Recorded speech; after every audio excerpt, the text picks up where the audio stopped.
action mode iPhone 14 Pro. It's kind of what you can expect. Doing about 10, 15. So what is up, guys? Nick here, helping you to master your technology, and welcome to my iPhone 14 Pro full honest review after 2 weeks. Now, my goal of my review is not to just give you another, it has a 48 megapixel triple camera. It has a 3200 milliamp hour battery. Oh, and it has stainless, I'm not just gonna give you all the specs. I'm gonna tell you everything I think about it. I'm gonna tell you my thoughts about this phone, my honest opinions. So it's gonna be a little bit opinionated here, definitely. I'm gonna tell you everything I feel about it. I paid full price for this phone. It was not sent out, but I'm gonna give you the full and in-depth take that I've learned and everything I've learned about this phone.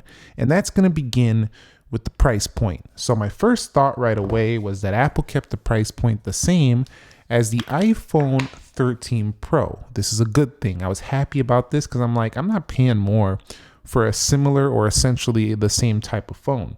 So happy Apple kept the price the same way. I will say one thing about the price with the 14 Pro. As you start to climb in the storage area though, it does get quite a bit pricey because it starts at $999, but then you start entering the region of buying a max size phone in the price point, you know, with the higher storage tiers of the iPhone 14 Pro. So do keep in mind that only the base level iPhone 14 Pro is lower. As you go to 256 gigs, you're paying over $1,200 plus tax. Now, also, I do got to mention that I think that Apple should start starting the storage capacity of this phone at 256 gig. With all this new 4K stuff, this Pro RAW, this Pro resolution, all these things, you know, the better front-facing camera, people are going to want to use 4K. And this 128 gigs with your applications, it just fills up fast. Look, I got the 256 gigs. I wouldn't even be able to get by with a 128 gig, 137.3 gigs used. Now I could restart the iPhone and set it up as a iPhone that has, you know, new applications, but then it's kind of like not the same experience. And then I got to manage two separate devices. So definitely, I think they should start these phones at 256 gigs, especially on the Pros. And you can leave the 128 for the regular models, but for here, we should be starting at 256 gig. All right, so let's talk about my thoughts on the build quality, the design. Well, first of all, it definitely looks professional. I do like the deep purple color. A lot of people think it's not really purple, but I think it actually matches a really good Pro look. It's not too purple, so it's got a nice, you know, professional look to it. Some people say it can look a little bit blue or a little bit gray. It depends on the lighting, but I think it was a good choice, especially for this line of phone. I would like to see a red, though. I'm really looking for that. You can see on the design now, the cameras do tend to stick off the body a little bit more, so there is a more prominent camera bulge here on the newer iPhone. Also, it does retain the stainless steel edges. Now, with the deep purple, you will still see a bunch of fingerprints, and I don't really mind it. This phone just feels definitely the price you're paying. The back of the phone doesn't really show fingerprints, but this area of the phone still gets a ton of fingerprints and like smudges in there. So that's because they went with the glass right there. So overall, this area just gets really greasy and nasty. But the phone itself doesn't really feel any different than the iPhone 13 Pro. So if you felt the 13 Pro, even the 12 Pro feels about the same as this device. So squared edges, they retain a similar design. And honestly, I just feel like overall, the dynamic island was necessary just to let you know this is the 14 Pro versus the last two, because if it wasn't for this right here, the overall phone would be like 100% basically the same. So I still love the design. It's not like I didn't like it before. It's just if you want something fresher, this phone is not going to be for you unless you're coming from something earlier than the 12 Pro. But, you know, I think it's just time for Apple to go ahead and make something slightly newer again like they did with the iPhone 10. It just feels so similar. Not that that's bad. It's just if you want something different, I think people paying this kind of money kind of do want a little bit more changes. I think you should wait a little bit. Other than that, if you decide to go and get the iPhone 14 Pro, you're getting a super premium feeling Pro-like phone. Definitely nice back materials. Everything just feels super high end. So I still like it. it's just not very different. The iPhone 14 Pro does have a little bit of weightiness to it though. 206 grams makes this 6.1-inch phone feel like a little brick. So it's not the lightest, most compact feel. However, it's definitely got a nice heft that gives it a premium feel, which is I think what Apple was going for here. But if you're looking for the lightest iPhone, this one won't be it. However, what it does provide, I think, is probably the best balance of, just kind of having all the pro features fitting in most people's hands. And I think even taller people with larger hands would still enjoy this size. I do myself, even though I can easily palm the Max, I still like this size. It just feels good in the hand. This one is a more of a balanced size, I think, for most people. So the Pro might be the best option for those of you who want to take photos on the run, who want to just you're moving around a lot and you just need that easy to one hand size. This one definitely is going to be the move for a lot more people. All right, so let me give you my honest thoughts on a dynamic island. So you can see this is one of the areas where you're most going to notice this is when you are watching videos, playing music. Definitely shows that. Also, there is some nice graphics for things like AirPods as well. And the dynamic island works well with things like timers, as we showed before. And I think it will evolve over time to give you more features within this area. You can see sometimes it'll separate things. So it's a pretty neat touch to kind of distract you from the fact that Apple hasn't found a way to put the camera underneath the display or in the body, or even if they want to do that altogether.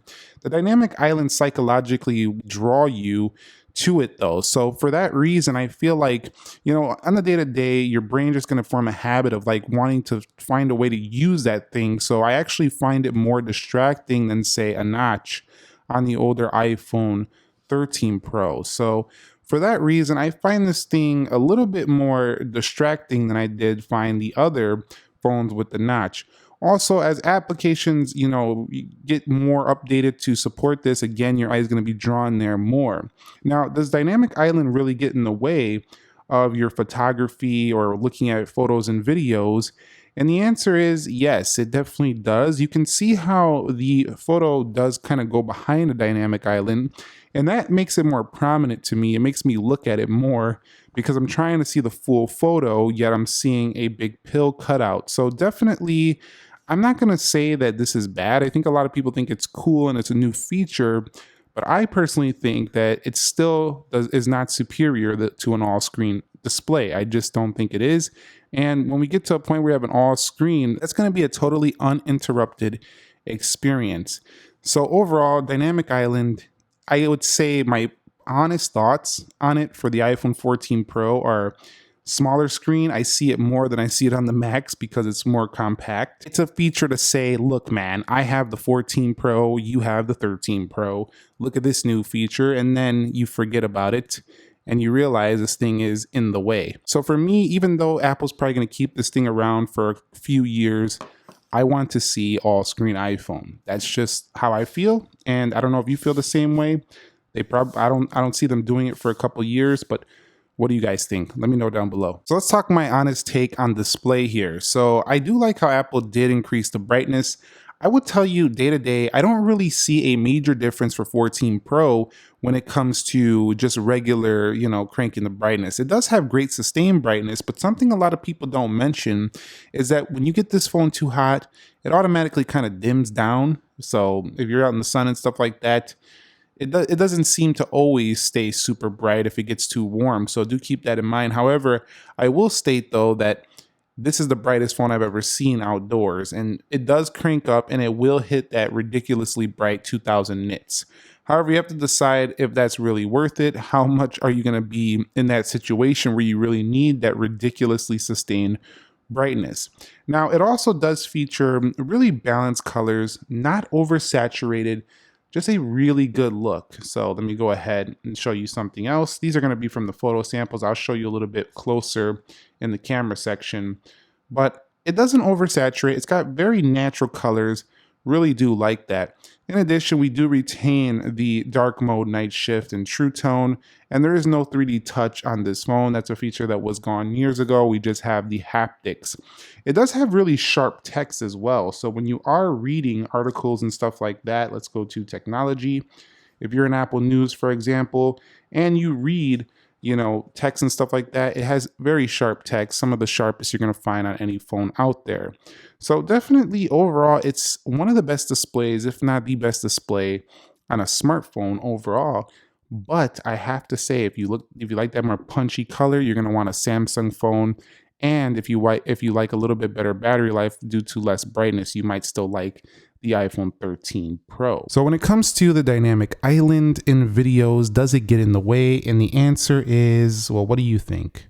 On my video particularly, not too much. But as you start to look at, some images and things like that, if it's black bars right here like this, because we were showing the 4x3 samples, it will be hidden. However, as long as you have a full screen video, look, it's covering my finger, dynamic island does get in the way of video. Will most people care? Probably not, because not a lot of people are going to pick their phone over their tablet, laptop, TV for most of their media consumption. But at the same time, you could still enjoy videos as pinched back down, but still it's interrupted. Like I say, I'd like to see an uninterrupted experience in the future for the iPhone. And I will quickly and briefly touch on the always on display functionality. You want to see something? It's off. You want to know why it's off? Because I had this on the table, right? And I kept thinking my phone was on. So I kept doing that and I was like, oh, I just turned it on. I get it. Always on display. Nick, bro, duh. It's called that. No, what I'm saying is it's so bright that you literally think you're on the lock screen, not just a nice feature to dim it and show you the time. Apple needs to lower this down. However, I found that it is kind of useful. Sometimes when you are, doing something on your laptop, you just want to quickly glance over. It's pretty useful, but it drains a good 4 or 5% over the life of your day of battery life. So for me, it's simply not worth it. If they would dim that down, get a little bit less battery usage, and just make it like less bright, I probably would really enjoy that feature. But for now, not a selling feature for me. I don't want to go on and on with software. You do know that we have the iOS 16 on board, so this phone automatically launches with the customizable lock screens, and it does give you the wallpapers that you're supposed to get with your specific iPhone. So when you go to wallpapers and you go to add new wallpapers and you go down to collections, all the way to the right, they do give you the specific set of 14 Pro wallpapers in the software for this phone. But on the software for the 12 Pro, 13 Pro, they removed my stock wallpapers. What the heck is up with that, Apple? That was super lame. I really like the wallpapers that let you know that this is the 14 Pro, this is the 13 Pro, but you get them back here. Other than that, it's iOS. You have your app library. You have the ability to customize your home screens now, add widgets, stuff like that. And then it's your simple iOS experience with App Store with millions of apps.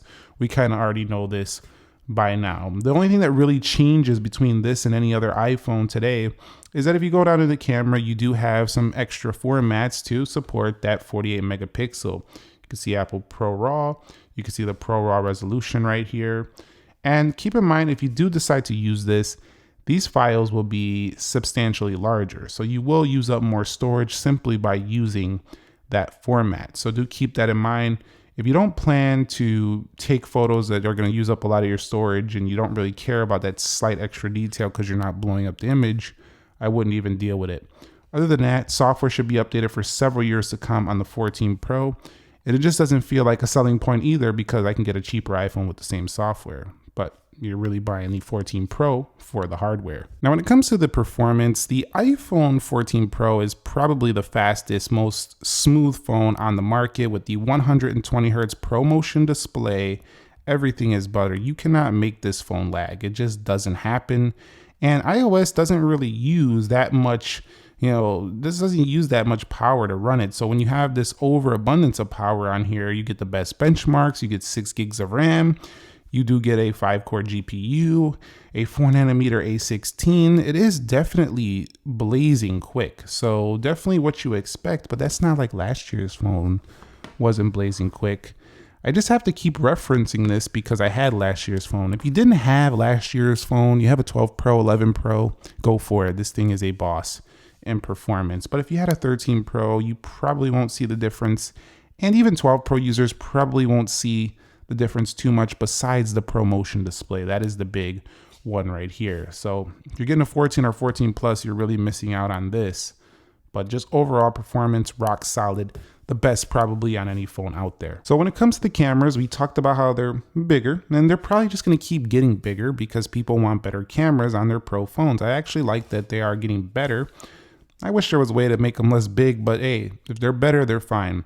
So now in the 14 Pro, you do have the ability to zoom back into 2x. They brought that back, 3x. They are cropping in on the sensor for that 2x. You do have the ultra wide here.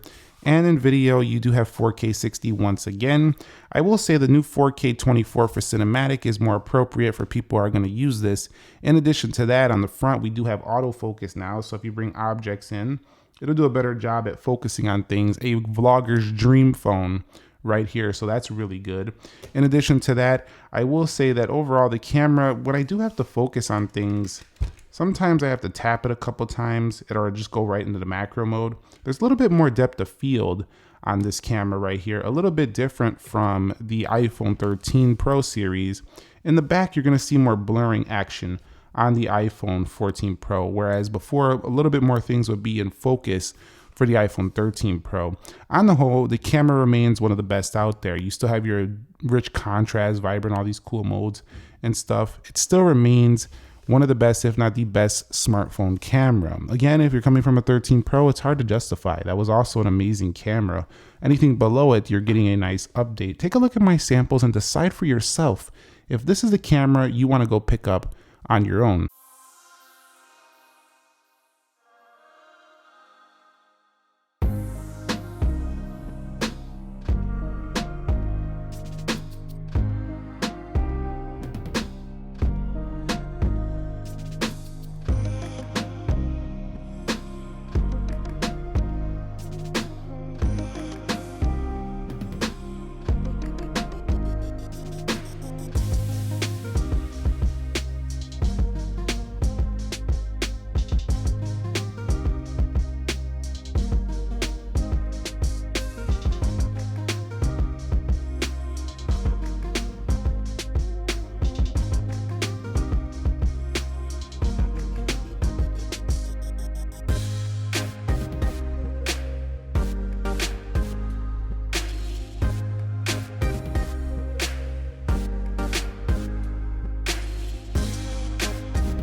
So I've heard a lot of complaints about the battery life. I don't know what these people are talking about. I've been able to get through the full day with the iPhone 14 Pro and Pro Max. Yes, is it blowing me away? Is it like last year's phone? Probably not, but at the same time, it's still a long battery life phone. It still gets through a full day with ease, even with taking photos, messaging, all that. Just make sure you charge it. It's not going 2 days, nothing like that, but it's a smartphone. Let's charge it up every night. One thing I will say though, is that I want to see USB-C on the iPhone. I still have this slow lightning cable that doesn't charge very fast. Yeah, we have MagSafe charging and wireless charging, but the iPhone 14 Pro just doesn't charge very fast. So I'd like to see faster charging on the next iPhones. Audio performance was pretty good. Look at little detail a little bit more, but it draws me in a little bit more than the notch did actually, and I didn't really like the notch either. But the notch kind of is just at the top of the display. You kind of can forget about. So that was my thoughts on the Max, but you can hear that audio was rich, it was loud, it was good. So some of the best audio quality actually is on the Pros. It has a deep sound. It almost sounds like a little speaker. I mean, it is a speaker, but like your own little portable speaker right into your phone. So definitely, if you want some of the best audio performance, the iPhone 14 Pro and Pro Max definitely offer that on a smartphone. There's a couple other things to mention. This does have Bluetooth 5.3, so if you did get the new AirPods, that could be good for you as well. I have to mention also, I don't have my eSIM in here right now, but I have had it in here, and the reception strength is strong. It gets all 4 bars, so definitely full bar strength. Most of the time, it doesn't really give me any issues with 5G. It actually seems a little quicker on the internet on mobile than the last one. That's due to the upgraded modem from Qualcomm in here, so definitely nice. I wanted to make a mention of the crash detection. It is a selling point for the iPhone 14 Pro series for sure, because you don't want a phone that can't save you in the emergency situation. So I think it's a good reason to pick this if you're definitely more into safety features, but it's not going to be the reason that everyone's going to upgrade. Most people probably won't even know it exists. All right, so let me give you my final take on the iPhone 14 Pro. Should you go to the Apple Store? Should you go online? Should you order this product right here? And the answer is it depends. I love the 14 Pro, not because it's a revolutionary upgrade or change from the iPhone 13 Pro. It's a type of phone you love because you love the squared edges that Apple does provide, and you have a iPhone 12 Pro or an 11 Pro. It's a type of phone you love because you just like the premium iPhone with the standard slab style rectangle kind of shape here. So definitely I still love this phone for having a great camera, smooth display, bright displays, a new feature in the dynamic island. Even though it's not my favorite thing, at least it's something a little bit different.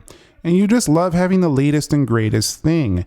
However, it kind of reminds me of car companies when they do something so well that they keep doing the same thing over and over again. They don't want to tweak it too much. They don't want to tweak their bestseller too much to hurt the sales of stuff like that. So that's kind of what this reminds me of in the phone game. But honestly, this phone is better upgrade for iPhone 12 Pro and 11 Pro users, hands down. I would say that's what I've been thinking about most of the time. Overall, I give this phone a solid 8 out of 10. Fast charging, USB-C, maybe something a little bit more significant in the camera besides just a megapixel change, like more zooming camera, like a periscope telephoto, something like that. Or a new 4th dedicated lens for cameras on the iPhone. Definitely would have pushed this to more of a 9 or a 10 out of 10, maybe something a little bit more drastically different. On the whole, you can't go wrong with the iPhone 12 Pro, but that doesn't mean that you should just run out and get one right now, especially if you have a 13 Pro. Unless you could sell this thing off and get this for very low, then it might be worth it. But honestly, this feels more of an S year, and that's my final take on the iPhone 14 Pro. What do you guys think about this? Do you love it? Do you hate it? Do you like Dynamic Island? Are you pre-ordering one? Are you waiting on one? Let us know down below. Let's chat about it. Let's discuss it. Thumbs up if you enjoyed it. Subscribe if you haven't already, and stay tuned for iPhone 14 Plus on the way this Friday. I'll catch you on the next one. Nick here. Be sure to be well, and peace.